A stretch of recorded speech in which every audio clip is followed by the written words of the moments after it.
सहनाववतु सहनौ भुनक्तु सह वीर्यं करवावहै तेजस्विनावधीतमस्तु मा विद्विषावहै। ओम शांति शांति शांति। वैदिक जीवन पद्धति की इस कक्षा में आप सबका हार्दिक स्वागत है, अभिनंदन है। देव यज्ञ की चर्चा चल रही है और पिछली कक्षा में हमने देव यज्ञ को किन किन नामों से जाना जाता है। वेद, उपनिषद आदि शास्त्रों में अनेक नामों से जाना जाता है, जहां पर यास्काचार्य ने जो निघंटु है उसमें यज्ञ के 15 नामों का वर्णन किया है, तथा कुछ जो प्रचलित नाम है लोक में जो ज्यादा लोग बोलते हैं, जिससे परिचित हैं, उसकी भी चर्चा की गई थी।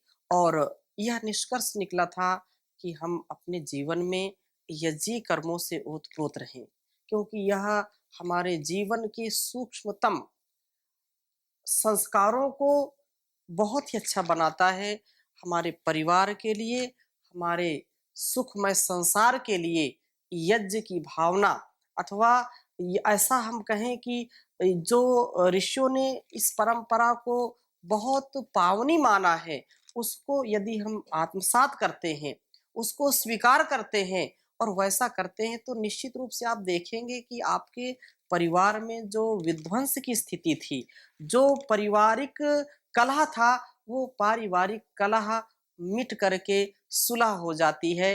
अर्थात बहुत ही प्रेम, करुणा, ममता, समता, क्षमता, नम्रता का आधान होता है परिवार में। और एक ही यह ऐसा उपाय है। किसी ने कहा कि यह जो समस्त संसार को यदि हम एक शब्द में परिभाषित करना चाहें कि ये कैसे है, क्यों है, उसका मूल क्या है, तो उसके विषय में बात आई। वेदों में बहुत ही इसका वर्णन है, मैं सने सने उसकी चर्चा करूंगा। तो इसका पूरे संसार चक्र का मूल क्या है, तो कहा अयम यज्ञो भुवनस्य नाभि। ये यज्ञ है जो इसको सारे संसार को बांध करके रखा है। एक जैसे एक धागे में सारे मोती पिरोए होते हैं, एक धागे में जैसे आभूषण पिरोए होते हैं, पूरी माला पिरोई होती है, और वो यदि टूट जाए तो सारी माला बिखर जाती है, मोती बिखर जाते हैं। वैसे ही यदि यज्ञी भावना को इससे अलग कर दिया जाए, इस संसार से यज्ञ रूपी व्यवस्था को अलग कर दिया जाए, तो संसार बिखर जाएगा। इसको कोई पिरो नहीं सकता है। ऐसी कोई व्यवस्था नहीं है जो इसको एक माला के रूप में पिरो सके। परमात्मा ने बहुत ही इस महानतम व्यवस्था को इस संसार में व्यवस्थित करके हमारे ऊपर उपकार किया है। सारा संसार चक्र, जो भी जीव जंतु हैं या जो भी हम व्यवस्था देखते हैं, वो यज्ञ से परिपूर्ण है। तो पिछली कक्षा में ऐसी कुछ चर्चा की थी। आगे बढ़ने से पहले आप में से किसी कोई प्रश्न है तो पूछिए। ओम स्वामी जी, जी, नैनो टेक्नोलॉजी एक शब्द आपने पिछली कक्षा में बताया था। ये खूब प्रचलित है आजकल। तो इसका जो विज्ञान के छात्र होते हैं या विज्ञान को ज्यादा महत्व देते हैं, वहां पर नैनो टेक्नोलॉजी ज्यादा प्रयोग करते हैं। मतलब उसका अर्थ यह है कि सूक्ष्मतम चीजों को हम कैसे समझें, या सूक्ष्मतम जो तकनीकी है, सूक्ष्मतम जो रहस्य है, उसको नैनो के नाम से जानते हैं। उससे सूक्ष्म कुछ हो नहीं सकता। तो यज्ञ के विषय में कहा कि यज्ञ सूक्ष्मतम रहस्य या सूक्ष्मतम तकनीक है वो, क्योंकि उसमें जो भी पदार्थ हम डालते हैं, वो उसके जो पदार्थ का एक पदार्थ विज्ञान है, उसके तत्वों को बिल्कुल छिन्न भिन्न कर देता है, बिल्कुल बारीक कर देता है, अणु अणु उसका बिल्कुल अलग कर देता है। और एक उदाहरण से समझ लीजिए इसको। जैसे एक मिर्च है, उस मिर्च को जैसे 100 लोग हैं, आपको कहा जाए इस मिर्च को 100 लोगों को खिलाइए, कैसे खिलाएंगे आप? आप किसी दाल चीज में मिक्स कर देंगे। मिक्स करेंगे जी। तो ये गारंटी नहीं है कि 100 लोगों तक वो पहुंच जाए, गले के नीचे उतरे। एक मिर्च का स्वाद सबको मिले ना मिले, ये कोई गारंटी है क्या? नहीं आ, कोई नहीं, संभव नहीं है ना। जी। चटनी बनाएंगे या उसमें दाल में डाल दीजिए, सब्जी जी। में डाल दीजिए, कितना भाई उसके फिर एक मिर्च पड़ेगी तो पानी भी तो पड़ेगा, उसका प्रभाव पड़े ना पड़े ये कोई वो नहीं। 100-200 हो सकते हैं, मैं कहता हूँ 1000 को कैसे बांटोगे आप? 100 को जी। बांट सकते हैं, 1000 को नहीं बांट सकते ना। तो उसका उपाय क्या है? अर्थात उसको छोटा छोटा क्यों करेंगे, उसके अणुओं को अलग अलग करेंगे तभी उसको वितरित कर सकते हैं। तो वो किसी का सामर्थ्य नहीं है कि वो एक मिर्च को हजारों लोगों तक पहुंचा दे, लेकिन अग्नि में वो सामर्थ्य है। अग्नि, आप जो है अग्नि में एक मिर्च डाल दीजिए, हजारों लोग वहां बैठे हैं, वो बता देगी कि मुझ में कितना दम है। हाँ? जी सर। वो जहां जहां उसका अग्नि का प्रभाव जाएगा, वो वातावरण में जहां जहां तक फैलेगी, जहां जहां तक वायु उसको प्रवाहित कर सकती है, वो हजारों तक वो पहुंच जाएगा कि वो पता चलेगा कि ये मिर्च अग्नि का में मिर्च पड़ गई है। वो बता देगी कि मैं विद्यमान हूं यहाँ पर। ये इसका आशय ये है। जी स्वामी जी, इसका मैथमेटिकली तो मेरे को कुछ ज्ञान था कि इसकी वैल्यू जो है 10⁻⁹ जी जी 10 का 9वां पता नहीं कितना हिस्सा बनता है वो जी कैलकुलेट करने पर। जी। इतना तो ध्यान था, हाँ, लेकिन ये यही सूक्ष्म है। सूक्ष्मतर है जी, वो। जी। तो आगे चर्चा हम करते हैं। हाँ और जी। किसी को कोई प्रश्न? अब सब चाहते हैं कि हमारा जीवन सुखमय हो, पापों से हमारी निवृत्ति हो, हम कभी भी पाप से युक्त ना हो, क्योंकि यदि पाप आएगा तो जीवन हमारा अभिशाप बन जाएगा। हमको इस जीवन में पुण्य कमाना है, ऐश्वर्य से युक्त होना है, धन दौलत जो भी मिलेगा मिलेगा, लेकिन अंदर का ईश्वर तो हमारा पूरा होना चाहिए। कोई दुखी रहना नहीं चाहता है, सब चाहते हैं कि हम सुखी हों। हाँ, ये बात अलग है कि हम यदि भौतिकता की होड़ में लगे हैं तो फिर उसका कोई उपचार नहीं है। जीवन को जीने के लिए हमको योग, यज्ञ, सत्संग, स्वाध्याय, सेवा, समर्पण की भावना से ओतप्रोत होना पड़ेगा। यदि ये सारी चीजें विद्यमान हैं तो व्यक्ति बैठे बैठे पूरा ऐश्वर्यवान है। और यदि ये विद्यमान नहीं है और धन दौलत कितना भी मिल जाए, उससे ज्यादा कंगाल कोई नहीं होगा।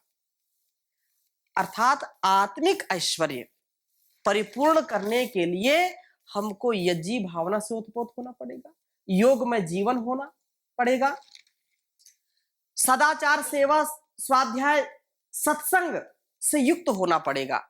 यही हमारे जीवन का लक्ष्य है। और इस लक्ष्य को जिसने साध लिया है वो मनुष्य जीवन में महानता को प्राप्त करता है।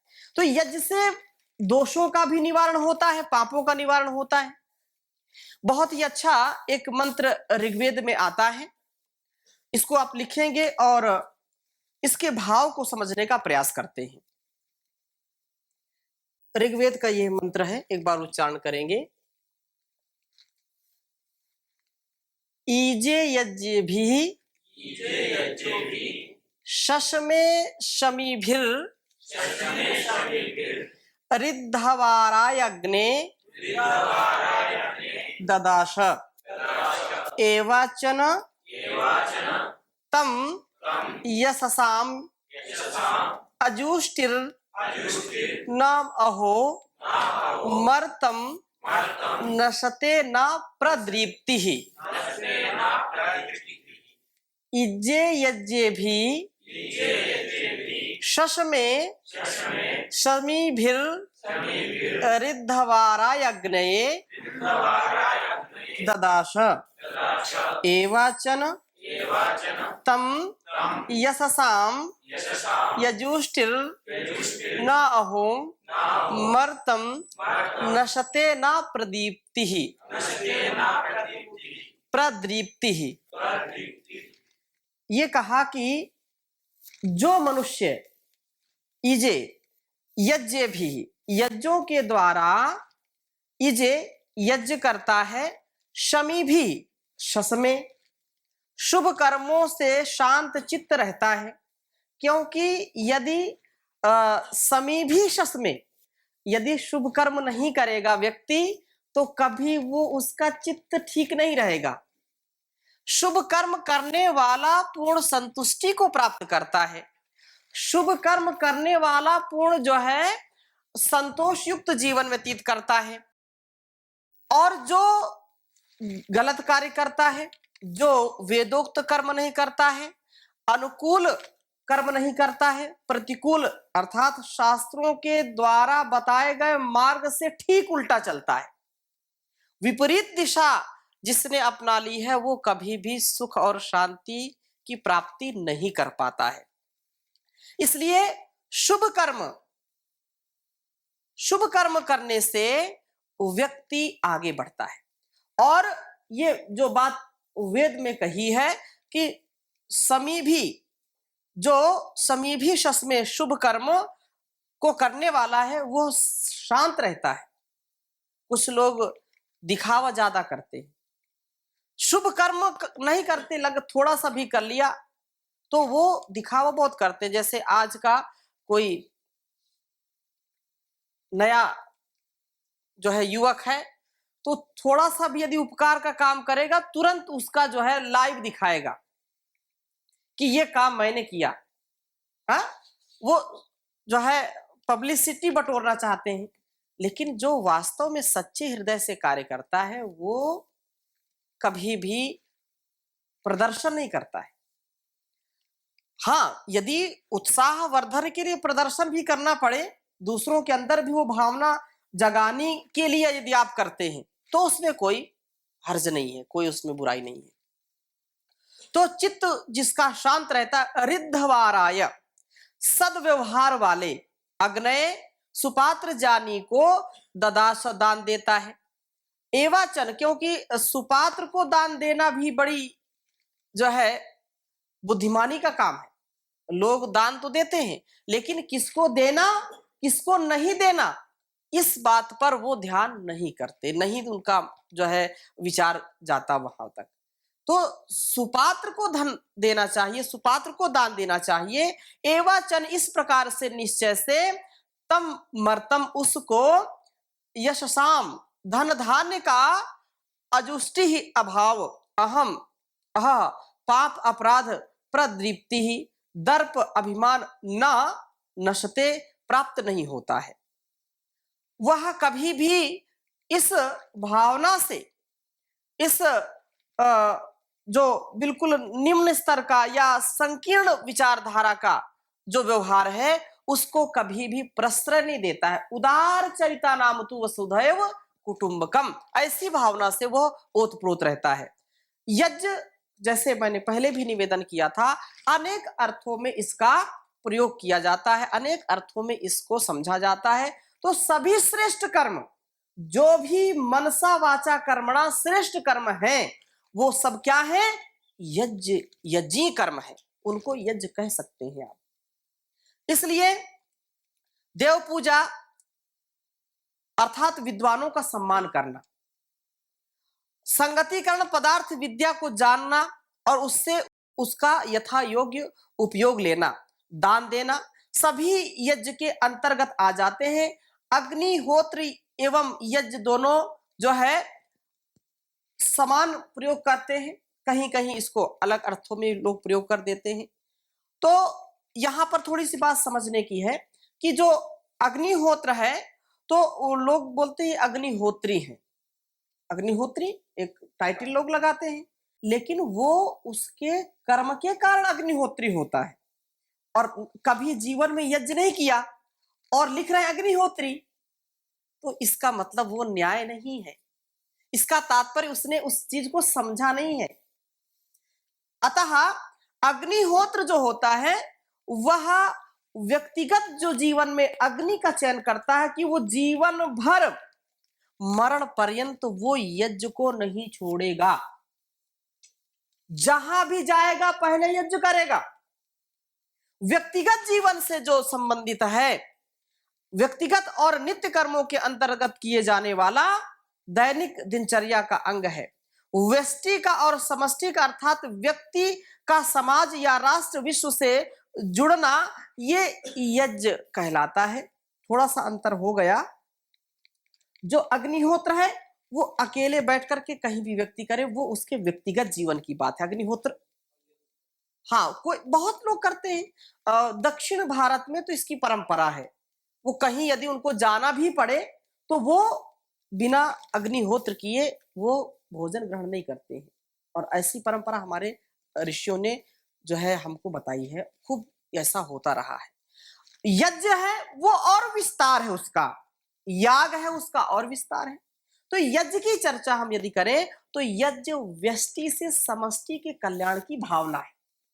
व्यक्तिगत जीवन से समष्टिगत अर्थात सामाजिक जीवन में कल्याण का आधान हो, व्यक्ति से राष्ट्र का, विश्व का कल्याण जिसमें निहित हो, उसको यज्ञी भावना अर्थात यज्ञ का स्वरूप मानते हैं। यज्ञ की पहुंच अंतःकरण, अंतर्मन और आत्मा तक है। इससे व्यक्ति और जन समुदाय के विचार, भावना तथा बुद्धि का परिमार्जन होता है तथा वातावरण में भी परिवर्तन आता है। मंत्र में यहां पर जो कहा ईजे, ईजे यज्ञ भी अर्थात यज्ञों के द्वारा यज्ञ करता है। देवो भूत्वा यजे देवम, मैंने जब इसका आरंभ किया था तो यही बात है कि देवो भूत्वा यजे देवम। अरे सबसे पहले तुम्हारे अंदर देवत्व का भाव आना चाहिए। जब देवत्व का भाव आएगा तो देवत्व से ओतप्रोत होकर के फिर आप देवों की जो है उनका सत्कार करें, उनकी पूजा करें, यथायोग्य व्यवहार करें। जब तक हमारे अंदर देवत्व का भाव नहीं आएगा तब तक हम ठीक से चाहेंगे यज्ञ करना तो भी नहीं कर सकते हैं। भागवत कार्य यज्ञ कार्य है। जो भी भागवत मतलब जो ब्रह्म काम है, आप्त काम, निष्काम होकर के कर्म करना, ये भी यज्ञ कर्म है। जी ओम स्वामी जी। जी यज्ञ के द्वारा यज्ञ, जी।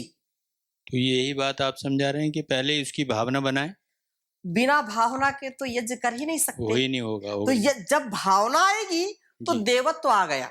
जी देव वो देवत्व से ओतप्रोत हो गया, फिर यज्ञ करे। बिना भावना के तो काम नहीं चलेगा ना। जी। तो यही भावना यज्ञ के द्वारा यज्ञ, यही बात है ये? जी अच्छा। हाँ। तो यहाँ यज्ञ का बहुवचन में प्रयोग जो है ही यह स्पष्ट करता है कि यज्ञ भी जो है तृतीया विभक्ति का बहुवचन है। तो कहा कि यज्ञ के द्वारा यज्ञों का विधान करें। यज्ञ क्रिया विशेष न होकर के बहुत सारे उत्तम कार्यों का परिचायक है। हमारे पास सामग्री नहीं यज्ञ करने की, लेकिन यदि हम अंतःकरण से दूसरों के कल्याण की बात सोचते हैं, राष्ट्रीय कल्याण की बात सोचते हैं और तदनुसार अपनी वाणी को भी बोलते हैं, वैसी क्रिया भी करते हैं, तो वो भी यज्ञ है। कहीं देश के किसी भी कोने में बैठे हों और यदि हमारी भावना ऐसी है तो वो भी यज्ञ है। इसका तात्पर्य ये नहीं ले लेना कि ठीक हम तो भावना बना के रखेंगे, लेकिन ये जो है हम इसमें झंझट में नहीं पड़ना चाहते कि व्यवस्था करो, यज्ञ करो, फिर ऐसी व्यवस्था बिगड़ जाएगी। हाँ हाँ, और वो दूसरा अर्थ ऐसा भी लगाइए कि सामग्री खूब है और कुंटलों आपने यज्ञ कर दिया, लेकिन भावना आपकी दूषित है, तो यज्ञ नहीं होगा उससे। तो यहाँ पर जो है जहां पर यज्ञों में देवताओं को उद्दिष्ट करके शाकल्य घृत सामग्री समिधा का त्याग किया जाता है, वहां पर भी ऐसा ही प्रतीक है। किसी का प्रत्यय नहीं है। यज्ञ की सफलता इसी में है कि वह द्रव यह यज्ञ के स्थान पर आत्म यज्ञ और योग में बदल जाए। जी स्वामी जी, जैसे कोई शुभ काम शुरू होता है, जी कोई दीपक दीप प्रज्वलन करते हैं जी। या दुकान खोलते हैं तो दीपक रखते हैं या कोई, जी तो ये भी यज्ञ में आए, और यज्ञ का वो प्रतीक है। प्रतीक है। क्योंकि वहां दीपक जलाते हैं, हवन करते हैं, तो दीपक जलाने मतलब अग्नि आ गई ना। और अग्नि घृत दीपक या कैसे भी दीपक जलाते हैं, दीपक जो जलता है वो ज्ञान का प्रतीक होता है और ज्ञान से ही व्यक्ति इस संसार को महान बनाता है। जिसके अंदर ज्ञान नहीं है वो व्यक्ति चाह करके भी अच्छे कार्य नहीं कर पाता है। तो शुभ कर्मों के करने या शुभ काम को आरंभ करने से पहले दीपक जलाना, हवन करना, ये भी उसकी शुभ भावना है। ये हमारे स्वामी अंदर जैसे हमने दीपक नहीं जला रखा है, इसको कलश मानते हैं शरीर को, और इसको ऊपर का दीपक मानते हैं। जान दीपक जब जल जाता है, तीसरा नेत्र उसको कहते हैं कि तीसरा नेत्र, नेत्र का तात्पर्य क्या है? जो प्रकाशित कर देता है। हमारी आंखें खुली हैं तो हमको सब कुछ दिखाई पड़ रहा है, सब प्रकाशित हो रहा है। आंख बंद कर ली तो कुछ भी दिखाई नहीं पड़ेगा। ऐसे ही जब अंधेरा कमरा है और दीपक जलाते हैं तो सब कुछ दिखाई पड़ता है कि नहीं? तो हम क्या सही है क्या गलत है इसका निर्णय कर सकें, इसलिए जो दुकान भी आपने जो प्रसंग की रखा है, दीपक जलाते हैं तो मतलब ये कि जान पूर्वक मैं व्यवहार करूंगा, अज्ञानता में नहीं, झूठ छल कपट में नहीं, जान युक्त जो है जो भी व्यापार वो होगा मेरा। और इस सभा में भी जब सभा का आरंभ करते हैं तो भी दीपक जलाते हैं, तो उसका भी यही अभिप्राय है कि ज्ञान युक्त व्यवहार होगा, अज्ञानता युक्त नहीं होगा। जो भी चर्चा होगी वो सबके कल्याण की भावना से होगी। ठीक है जी। तो आगे इसी बात को कह रहे हैं कि मंत्र का उद्देश्य भी सही प्रतीत होता है। इसमें यज्ञ से होने वाले लाभ और पापों से दूर होने की बात बतलाई गई है।